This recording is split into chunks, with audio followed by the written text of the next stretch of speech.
page 12 of the Mishnah. חבילי קש וחבילי עצים וחבילי זרדים אין מסככים בהם, וכולן שיתירן כשרות וכולן כשרות לדפנות. חבילי קש. You see in the picture there are bundles. If you have bundles of the Sukkah, at the top of the Sukkah, when here we are talking about the schach. So a person should not put the schach, the roof of the Sukkah, with bundles of straw tied with the rope, with bundles of wood or bundles of twigs. But the moment he is untie them, then you can use them. And here we make another point, which is we differentiate between the schach, the top of the Sukkah, and the walls, the dfanot.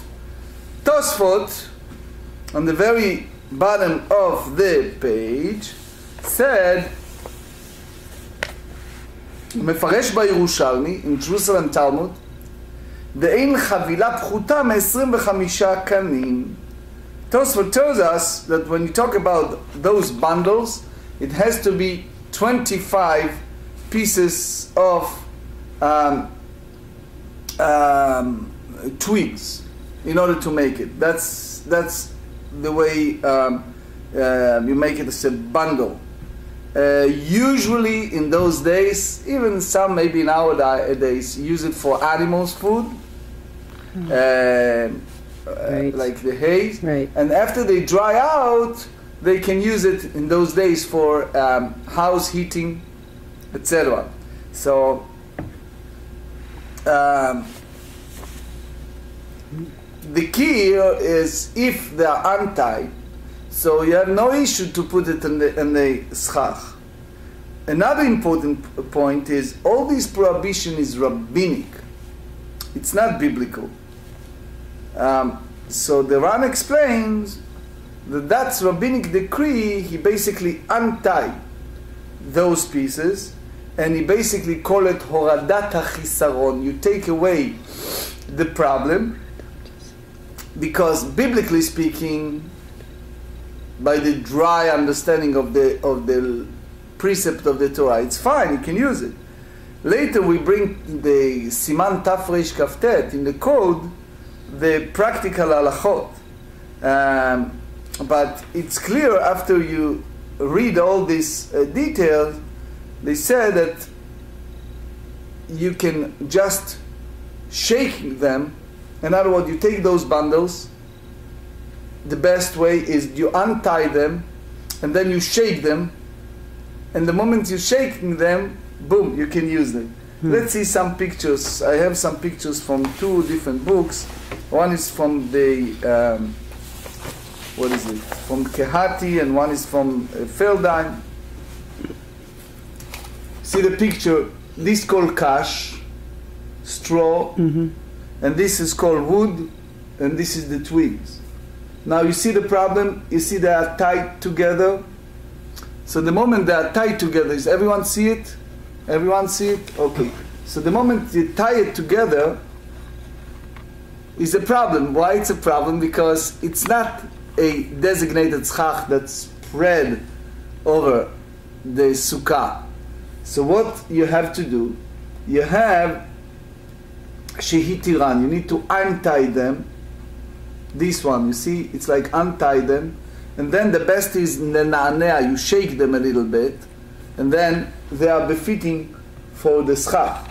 Now the Mishnah concluded and they said, "V'chulan ksherim ledfanot," but you can use for dfanot, for the walls of the sukkah. You see, you use the same materials, but you use it for the walls of the sukkah, and then it's fine. You can do that. Now, what's the chidush here? What's the idea here? Let me use another example. So it even sharpened. This is the Feldheim. Bundles. I put the bundles on the top of the schach. Is a schach problem, right? I took it and I untied them and shake them. I can use it. However, while they are still tied, like 25 together, as we explained, I can use it for the wall of my sukkah. Now, let's elaborate for a second. Why is that? The answer is, Rabbeinu Ovadia Mebartanura said, with many others, the idea is, when you use the term sukkah, we said it several times, you talk about schach, the top part. Now, walls, it's not the part. So Tosfot tells us at the beginning of the next page, he said, ומחד הקטנה מתניתין ואם היו מטרות כשרות לא מצא למידע כמידי ואפילו תחילתו הניחן ליבשן מהנה התרתן כאילו נהיה נוער. So here is the situation. He is taking those bundles and he tried to dry them. In other words, it can be in some situations that he didn't want just to put them like that. He wants to, in a way, to dry those pieces, those 25 pieces. So now what do? But the way the Tosfot explained, if you untie them and put it, it's fine. So in a way it's called Tchilat Maaseh, you're doing something. We are going to discuss later the idea of something that is attached to the ground versus something that is not. So something that attached to the ground is an issue because it's the issue of rendering ritual impurity. So let's wrap up the Mishnah and understand. Now make it all clear. Sukkah, when you use the term sukkah, it's basically applied to one thing, which is the schach. Biblically speaking, b'diavad you can use bundle. We said in the Mishnah, no, you have to untie those bundle, and bundle by definition, remember, is 25. And you can use those untied bundle to cover the sukkah. Now, while you use it, as you see in the picture on the left, how you do it? You untie those pieces and you shake them. The moment you do that, you can use it. By the same token, if you use those pieces as a walls for the sukkah, then it's fine. Gemarrah, Amar Rabbi Yaakov, Shmait mined Rabbi Yochanan tarti. Now, what Rabbi Yochanan said, we follow 2 points in the Mishnah. Chadahi, that what we study in the Mishnah, you don't put a schach for something that is bundled. Ve'idach, another one that what we study, will study on page 15. Hachotet bagadish. If someone stack is a hollow out space in a stack of grain. So you have a pile of grain and someone stuck in. La'asot lo sukkah. He wants to make a sukkah in that little spot that you have in between. Now, as we know, when you use the term sukkah, every time in the Torah, it's applied to what? To schach. Now, here is the chotet bagadish. Everyone see it? So you have this pile, and guess what this guy did? He put a hole inside this pile, and he thinks that that's enough to make it as a sukkah, right? Okay. So we said, these walls, it's not considering a sukkah, and you don't have a schach, right? Because the truth is, the centerpiece of sukkah is the schach, right? And from the yitur, Rashi said, from the additional information, we understand it's applied also for the walls, for the tfanot. La'asot l'sukkah ina sukkah chada, mishum gzeirat otzar. One reason, it's because we have a decree of the storehouse. Storehouse, what does that mean? So people use those storehouse, the Meiri said, to make it the storage place. You put things there. It's not, the goal for that building was not building a sukkah to dwell. Okay? Because otherwise, guess what people are going to do? The rabbi said, they're going to use a storehouse for the sukkah. All year round they use a storehouse. Now all of a sudden it's Sukkot, so I'm going to use this as a sukkah. V'chada mishum, because the Torah said in Dvarim, Deuteronomy chapter 16, Chag Sukkot ta'aseh lecha. Chag Sukkot, the festival of Sukkot, you should do for yourself. And we derive from that, you remember, we explained it in the past, dapim, velo mina asui, and not for something that it's already prepared, which is something that's already pasul, velo yadana ei minayu, and I'm not sure what's the one that make it invalid, mishum otzal, vehei minayu mishum ta'aseh velo mina asui. We don't know if which the halachot is because of the storehouse, or it's because this sukkah is already prepared. So the Gemara reconciled it and it said, Amar Rabbi Yirmiyah necheze anan. We can look and see a way that we can reconcile what Rabbi Yochanan said elsewhere. The Amar Rabbi Chia bar Abba Amar Rabbi Yochanan. מפני מה אמרו חבילי קש וחבילי עצים וחבילי זרדים ומסיקים בהם?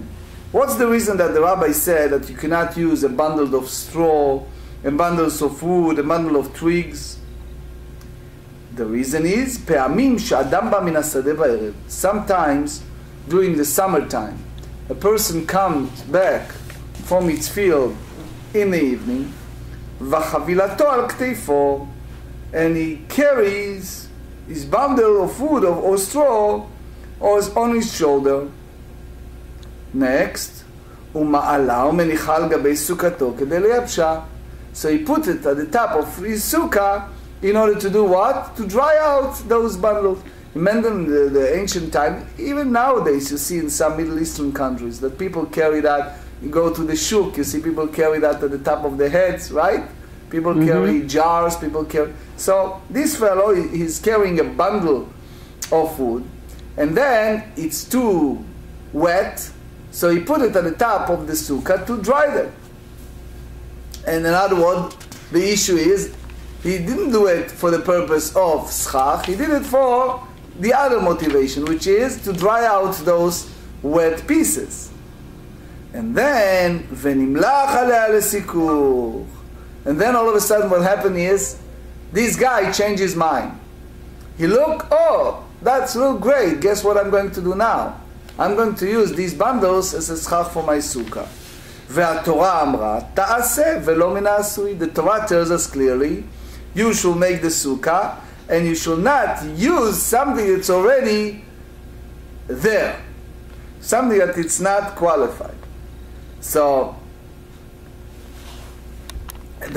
to make it a shed, he make it only to dry.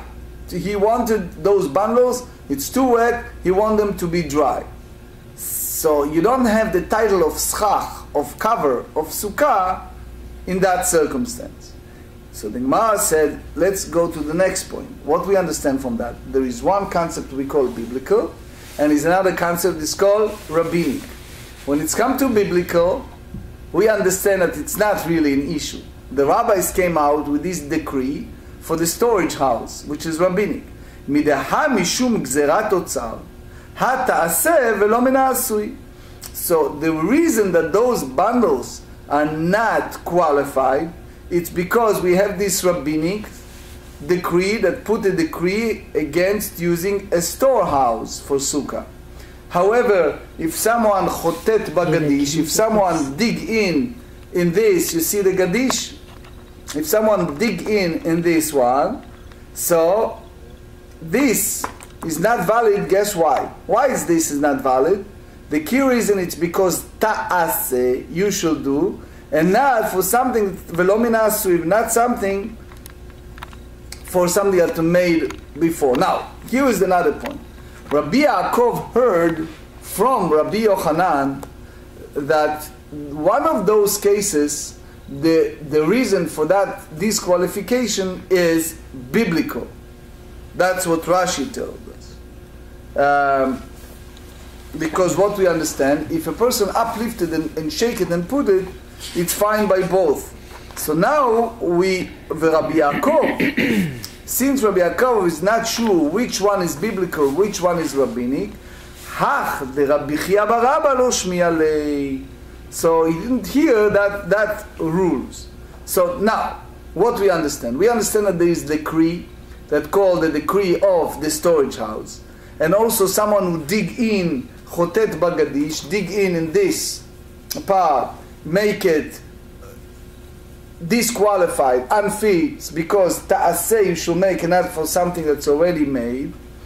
Now the Gemara challenged that. Amar Rabbi Ashi, atu chavilei kash v'chavilei etzim. So he said, is that to say that bundles of straw and bundles of wood are unfit roofing? Why? Mishum gzerat otzar, because we have the rabbinic decree of the storage house. Ika. So therefore, we make it unfitting. Mishum ta'aseh velo min ha'asui leka.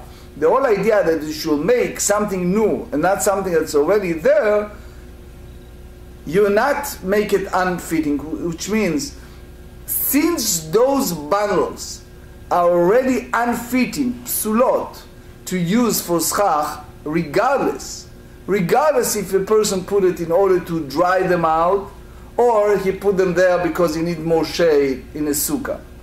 Why Rabbi Yochanan wants to explain this Mishnah specifically in a circumstance when those bundles are unfitting by rabbinic decree? Maybe the Mishnah speaks about a person that put those bundles just because he wants a spot of shade, and then he changed his mind, and now he wants to use it for the schach, and therefore that's make it unfitting, pasul, biblically. That's basically based on the book called Aruch Laner that explain it. Ve'hachotet bagadish, and someone who is digging inside this straw, mishum ta'aseh velo min ha'asuika. The reason that you are disqualified that sukkah, it's because it's already there earlier. Mishum gzerat otzar leika. It's not because the rabbinic decree of using it as a storage house. So again, chotet bagadish, the disqualification turned to be biblical. So the Gemara said, Rabbi Yochanan amar lach, Rabbi Yochanan may respond to you as follows. Hacha dektane en mesakhin bahem. Here in the Mishnah, when we're speaking about the bundles, and we said that one may not use it as a schach with those pieces, lechatchila, that should be lechatchila, the way that it should be initio. Just turn to page 12b. ואין מסככים בהם משום מוצר, המדאורייתא שפיר דמי. הטעם דקטנה אינה סוכה, אפילו דיעבד מדאורייתא נמי אינה סוכה. So here we follow the way Tosfot explained.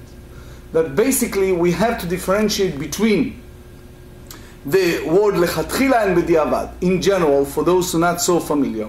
Lechatchila meaning the way that we wish to, we want to. Diavad is, if it happens after the fact, you can use it. There are those who eliminate the word lechatchila, which we read at the very end of the previous page. Now, that's for example Tosfot. So the reason we are not use them as a sukkah, it's because we have the rabbinic decree of storehouse. But biblically speaking, it's fine. Now, we have to dig in the word of the Mishnah. The Mishnah didn't use the word eina sukkah. That's not a sukkah. The Mishnah used the word ein mesakhin bahem, which means you shall not use those bundles as a schach. Which means the only reason that the rabbis put it should not be lechatchila, the way that we wish to have it as a schach. Over there in Chotet Bagadish, that we use the term eina sukkah, it's not even a sukkah. Why? Because that's biblical, even it's not sukkah. Now let's leave this Tosfot point of view. Just think straight the way that the Meiri tells us, Baal HaMaor, Aruch Laner, many others. Look at this picture. And by any mean, do you think that it's any form of sukkah? Absolutely not. So therefore we use the word eina sukkah. It's not even a chance. Versus if you just use your basic understanding, the way it looks. They have the formulation of sukkah. They have the schach of sukkah. So for sure, there is a potential to use it. Now, yes, it is true that there are those who say that Gadish in a rabbinic way will be okay in some situation, but the Ritva clarified and he said, look, what is more often happen? That people take those bundles, put it on the top of the roof for schach, either to dry them out or for shade. Mm-hmm. So therefore the chashash, the concern that he may going to use it for sukkah, and therefore require him to untie it and shake it, makes sense. Amar Rav Yehuda Amar Rav. Now we go to another subject. Since we speak about schach, we explain that they have to have something that not receive or potential to receive ritual impurity. Some word of introduction. When we are using cover of this schach, so there is a convex arrow. So if you look at the arrow, there are two pieces. One we call it the male and one the female, which means one they have the arrow of the convex and concave, the way that it's like the arrow, especially in the ancient time that use it for the arrow, and versus the female, the one that is accepting it. So now the question is, can you use this type? Because soon you see a difference. In the male, it's basically something that not render ritual impurity, not accept and rendering. Versus the female has a potential to render ritual impurity because it's acceptance and it's made out of wood. So there are two ways to put it together. Either by putting them two pieces, or by the other way around, that one piece hooked in the other. So Tosfot explained to us that the question here, when you can say that those pieces, those convex, cannot be used as a schach. Amar Rav Yehuda, because that's again based on the idea that we don't use anything that have a chance to render ritual impurity. Amar Rav Yehuda Amar Rav, sikha bechitzim zcharim kshera, b'inkevot psula. He said if you use the male one, it's fine, because by halachic definition, those pieces not rendering ritual impurity. But the female one, the one that have this a chance to receive inside, so that's basically have a chance to receive ritual impurity, and therefore you cannot use it for the schach. So they said zcharim kshera pshita.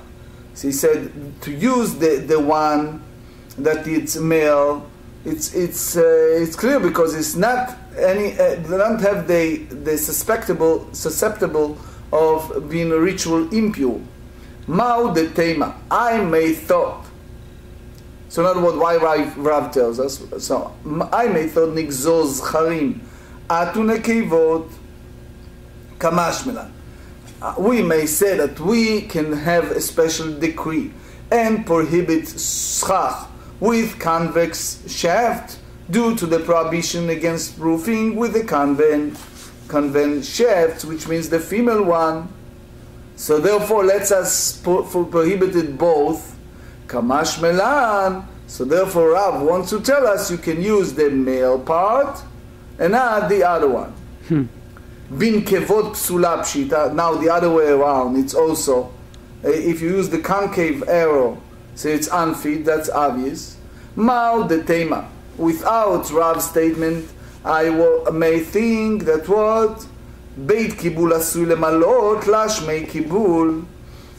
A receptacle that is designated to be permanently filled, its status is not that it's a receptacle. Kamash melan, so Rav teaches that it's deemed as a receptacle and not fit for roofing. Rashi explained in Sanhedrin 68 that here it's basically the same as the question with something that it's called Beit Kibul Yasu Litmale, that something can be filled. So if that's considering Beit Kibul or not. Anyway, Amar Rabba Bar Chana Amar Rabbi Yochanan. Now we talk about other items that may use for schach. Sikecha ba'anitzei pishtan. If a person used the sukkah for what? With bundles of cambed flax, behutznei pishtan, kshira.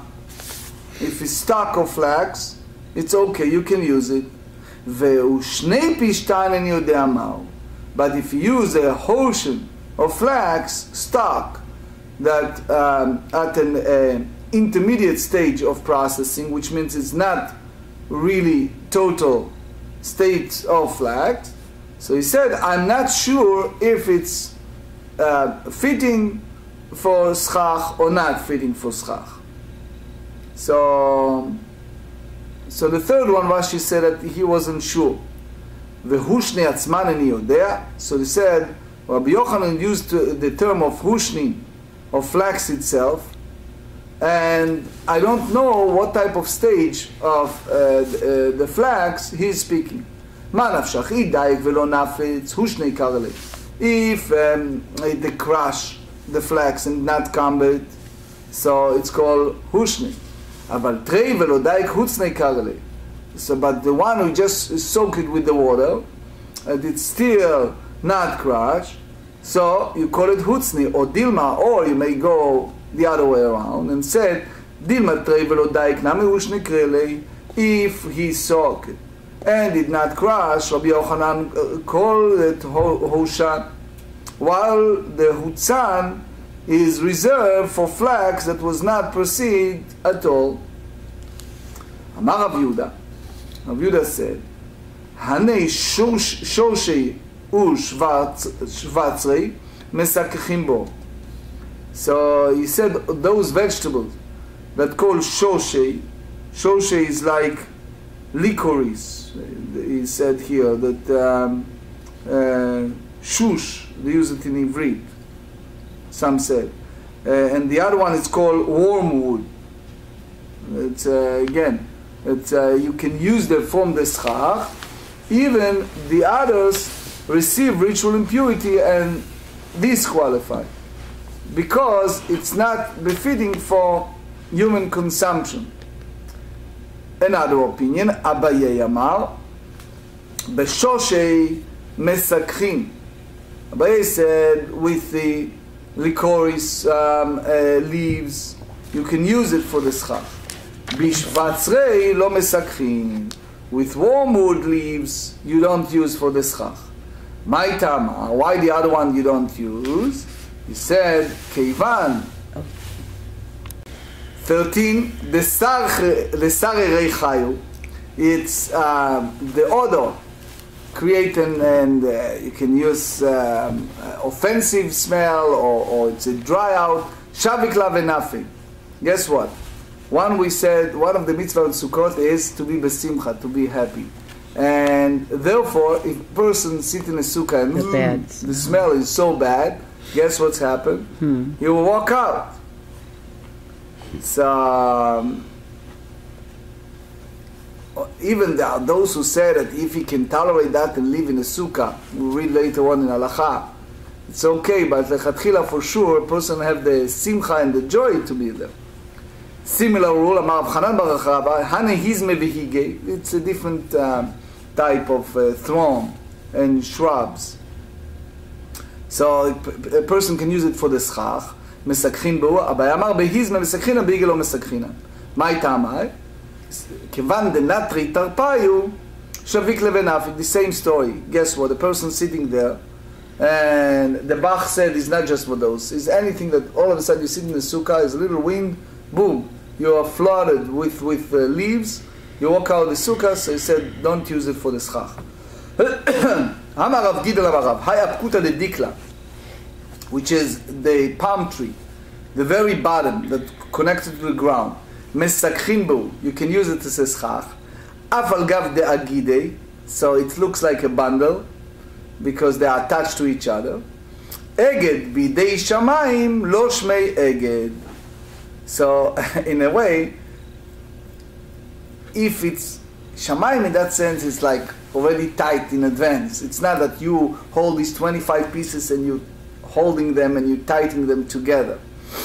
Afal gav, another reason, Afal gav behadar agid lo, iged bechad lo shmei iged. So he said, even later on, the person bind the reeds together at the other end. The sukkah is fit. Why?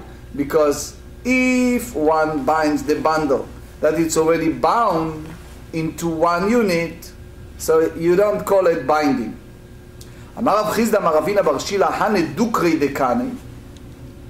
He said, these offshoot of reeds, Vesakhin Beu, you can use it for the schach. Afal gav de'agidei ninu, even they are together. But anyway, eged bidei shomayim lo shmei eged. Something that made in a hand of shamayim, of heaven, it's not considering. Afal gav de'adar agidu, iged becha lo shmei iged. Tanina ma'ached, as we said, kanim v'dukranim mesakchim b'hem. So he said that the reed and spades use it for the schach. Kanim, pshita. What's the issue with kanim, with reeds? It's from the ground. It's not have any susceptible, right, way of receiving ritual impurity. So why the Braita tells us that it's not an issue? So they said, Eima kanim shel dukranim mesakchim b'hem. So that reed that carries a lot of branches. So even they are tied together and it looks like a bundle, but you can use it. Another rules, ואמר רב חיסדא אמר רבינה בר שינא הלא מרריתא דאגמא אדם מוצא בדמו בפסח. Now we're talking a little bit about maror. At the first night of Pesach, it's a mitzvah for each and every one of us, biblical mitzvah, to eat a bitter herb. It's called maror. And the mitzvah of Paschal lamb and the mitzvah of eating bitter herb are connected to each other, because the Torah tells us both in book of Shmot chapter 12 and the book of Bamidbar chapter 9 that that's part of the ritual of Pesach. In our days we do not have the Paschal lamb. The mitzvah of eating maror is a rabbinic mitzvah. The Mishnah tells us, if you remember when we studied Pesachim, so the Mishnah tells us that there are 5 different species of vegetables that considering a bitter herb. So here Rav Chizda add, and he said, Hane merarita de agma. He said that bitter herbs of a marsh. So it's a big discussion among the rabbis in general. If you said, okay, forget about all of them, I have something that is very bitter and I want to eat it. It came from Honolulu, it came from South Africa, and I want to use it as a maror. Is that okay or not? So there is those like the Rambam.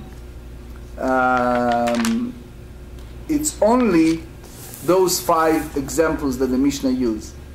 Now the question is, since we're talking about something else, not one of the 5 lists, bitter herb of a marsh, is that okay or not?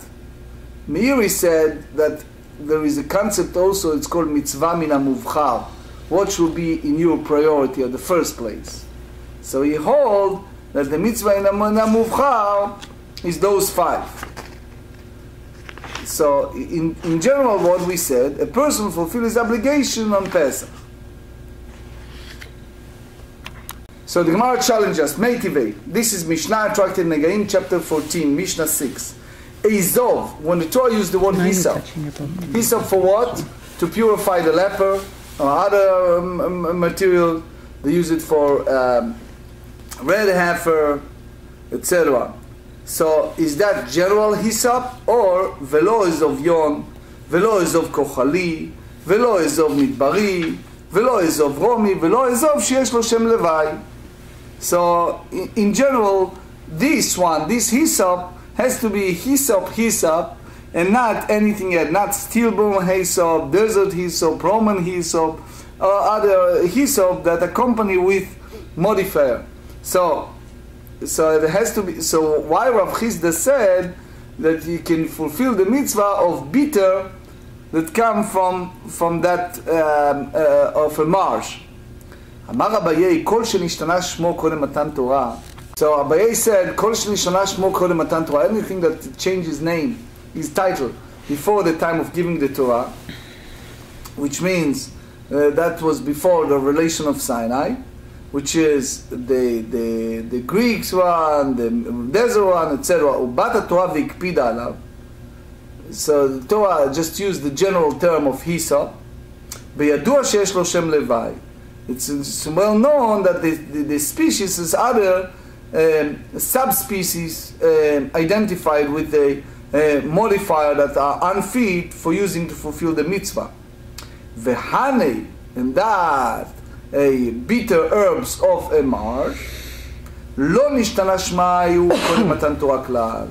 We don't have a different name prior to the time of revelation, time the giving of the Torah. Another option, Rav Amar, Hane merarita stam ashmayu. So those herbs, they have a general bitter herbs without a modifier. V'hai lekaulo merarita de agama, and that's the reason we call it a bitter herb of a marsh, mishum de mishtakach be'agma, because they are typically found in the marsh. So that's the reason why you use it. So it's not an additional name the Marshal said. So it's just the way Rav Chisda called them. שולחן אורך אור החיים 629. חבילי קש וזרדים לסיכוך. We talk about schach, the roof of the sukkah. One may not schach, roof of a sukkah with bundles. This decree was issued because bundles are often placed for purposes of other roofing. Most of the rabbis hold that the conclusion of the Jerusalem Talmud, that a bundle contain at least 25 units. Remember, that's the condition of 25. כיצד מכשירים חבילה לסיכוך? So how you use it? If one wants to use it, so if one use the bundle of the roof is sukkah, and untie them, the sukkah is feet. But we explain later that you need to shake them. וכולן כשרים לדפנות, that's שולחן ערוך 630. All materials unfit for roofing or sukkah may be used for constructing its walls, even lechatchila. So here we differentiate between the schach and the walls. We talk about the convex chitzim zcharim bechitzim nekevot, that's 629 in Shulchan Aruch Or HaChaim. If one roofed his sukkah with convex arrow shafts, the sukkah is fit. If the shafts are concave, the sukkah is unfit. That's basically the opinion of Rav. Boker Tov. Sikech bapishtan. If one use a roofing with flax, if one roofed the sukkah with flax stalks, even flax stalks that were soaked, the sukkah is fit, provided that the flax was not crushed and combed at all. However, one may not do so lechatchila. Some hold rules stringently in cause of the soak flat. That's the Eliyahu Rabbah said. If it was crushed and not combed, some prohibit using it, while others permit to use it in some rare circumstance. That the Ran, Rashba, Ritva, but the one who put all of it together is Shulchan Aruch Or HaChaim 629. דברים האסורים לכתחילה לסכך. There are certain materials that the sages prohibited to use as roofing for the sukkah. Lechatchila, an issue. For example, plants with a very bad fuel odor, fall odors, or plants that whose leaves tend to fall. So lest they cause people to leave the sukkah. If the odor is so pungent that one cannot tolerate it at all, then it's prohibited even by Torah laws. How about kanim hadokranim, the offshoots of reeds, the halacha, the legal status of reeds that emerge from a single stalk, even if they are tied at the opposite end, is not that of a bundle. They may not be used for roofing the sukkah. Now, we talk about hyssop. So that's Rambam Sefer Tahara, Ilchot Para Aduma, chapter 11. One may use only the species called merely hyssop for sprinkling the water of purification, etc. Those known as hyssop from Greece, a stidibium, a hyssop, desert hyssop, are unfit. That's basically the Mishnah said. And we also talk about bitter herb on Pesach. That's Shulchan Aruch Orach Chaim 473. As you know, we have 5 categories of bitter herb that we should eat in Pesach. So it said, how about bitter herbs of a marsh? So one fulfilled his obligation on Pesach by using bitter herbs of the marsh, despite its unique name. The Torah did not specify the species of bitter herb, but permitted the use of any vegetable with the requisite characteristics. That's what we basically elaborate on that in Tractate Pesachim.